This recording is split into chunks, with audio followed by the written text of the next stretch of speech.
Howdy, this is Butch. Sargon of Akkad did a video about the alt-right, and I did a response to it entitled Butch's Response to Sargon of Akkad on the alt-right. I'll link it in the description.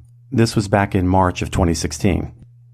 And about a week ago, I got a comment from an ID Karen Dips. Karen Dips had this to say about the video.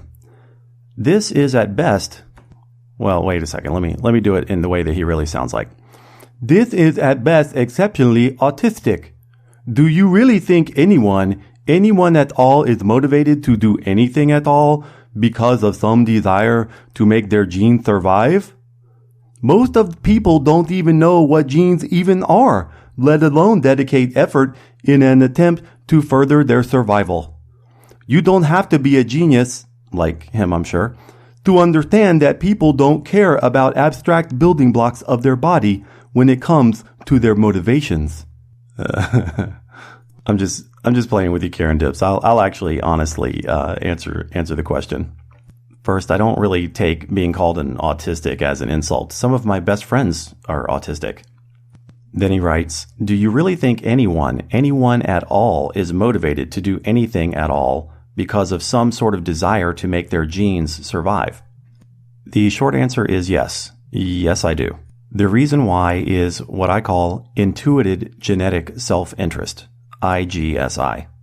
Where Karen Dips writes, most of the people don't even know what genes even are, let alone dedicate effort in an attempt to further their survival. I actually agree with this to an extent. Generally, the way that we act in furtherance of our genetic self-interest is not conscious. It's actually subconscious. That's why I use the word intuited. It's intuited genetic self-interest. We have some very interesting science now that shows that features of women which men find to be beautiful are actually excellent indicators of fitness, of health. For example, long, lustrous hair is an indicator that the female has been accessing good resources, has had plenty of food and minerals to eat, and that she doesn't have any sort of diseases which would cause her to for her hair to fall out. Often when people get sick, their skin goes bad, their teeth go bad, and their hair go bad. So when you see a woman with beautiful skin, teeth, and hair, these are indicators that she is healthy and fit for breeding. Men also seem to be very interested when women have large buttocks and large breasts. Well, we come to find out that women who have extra fat on their buttocks and breasts were able to breastfeed. They have energy stored up with which to feed a baby, to engage in lactation. So this is another excellent trait that we have been evolved to look for in mates because it means that our offspring have a better chance of survival. Hip to waist ratio is also another indicator of health. Women who have an attractive hip to waist ratio are healthier on average. So when we look at a beautiful woman and we just know that she's beautiful. We just know that she's attracted. But you don't understand that there have been hundreds of thousands, millions of years of evolution where your ancestors, their genes that survived depended on whether or not they selected certain types of mates. And so the ones who made better selections, the ones who were trained to find genetic fitness for mating, for breeding, to find those traits to be attractive, they left more descendants, more offspring. We do see humans which are attracted to very weird things. They have strange fetishes, like for extremely fat people or for deformities. But this is the exception, not the rule, because more than likely, those people are not going to leave as many offspring as those who understand intuitively, who are intuitively attracted to traits which are indicators for genetic fitness.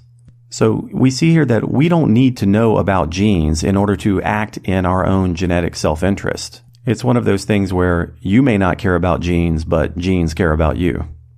We also see instances where you may think that you are actively seeking your own personal self-interest and self-gratification, but what you're really doing is seeking out your genetic self-interest. When you go out looking for women to bed, to have sex with. You might be thinking, you know what, I'm just going, I enjoy sex, and I want to go have sex with that woman.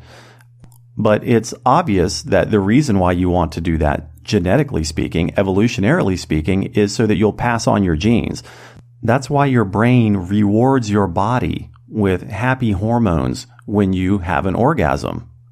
That's your genes rewarding you for behaviors which further your genetic self-interest. You might think that you study and go to college in order to improve yourself so that you can get a better job. And that's purely self-interest. Now you can go to the movies and buy a nice car. Well, actually, why you're doing that is so that you can attract a mate. Why do you need that house? Why do you need that car? Ultimately, it's to further your genetic self-interest. Now, sure, there are plenty of people who are able to short-circuit their genetic self-interest. For example, birth control is a circumvention of genetic self-interest. Anal sex is a circumvention of genetic self-interest. Masturbation can be a circumvention of genetic self-interest. Sitting around on your computer watching porn can be a circumvention of genetic self-interest. Your brain is fooled into thinking that you are actually pursuing your genetic self-interest when you're not. But just because you can circumvent the system doesn't mean that that is not the purpose of the system. Once you start looking through this lens, you can see how every behavior in which any human engages is in some way in furtherance of their genetic self-interest. And if it's not, then that behavior should be avoided. If that behavior is not avoided, then it will be selected against naturally. We see this happening today with the birth control pill, with abortion. A few years ago, The Telegraph published a post entitled, "Atheism is Doomed. The contraceptive pill is secularism's cyanide tablet."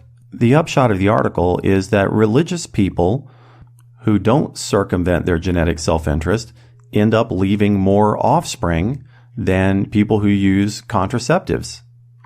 So engaging in behavior which circumvents your genetic self-interest is at best a short-term strategy which nature will quickly weed out.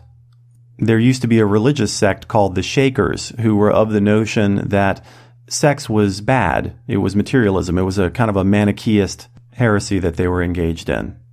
You can go look for the Shakers now, but you won't find them. Why? Because they circumvented their genetic self-interest. The last sentence that Karen Dips wrote is, "You don't have to be a genius to understand that people don't care about abstract building blocks of their body when it comes to their motivations." And I would correct that statement to say that you don't need to care about the abstract building blocks of your body in order to serve your genetic self-interest. So in summary, humans do serve their genetic self-interest in almost everything that they do. In one way or another, you can trace it back to genetic self-interest. Their genetic self-interest is not always in the forefront of their minds. It's not always something that they do rationally, although people can do it rationally. Generally, it's intuited. Most people work off of their intuition. So they're working off of intuited genetic self-interest, their IGSI. This plays a major factor in how humans operate, their intuited genetic self-interest.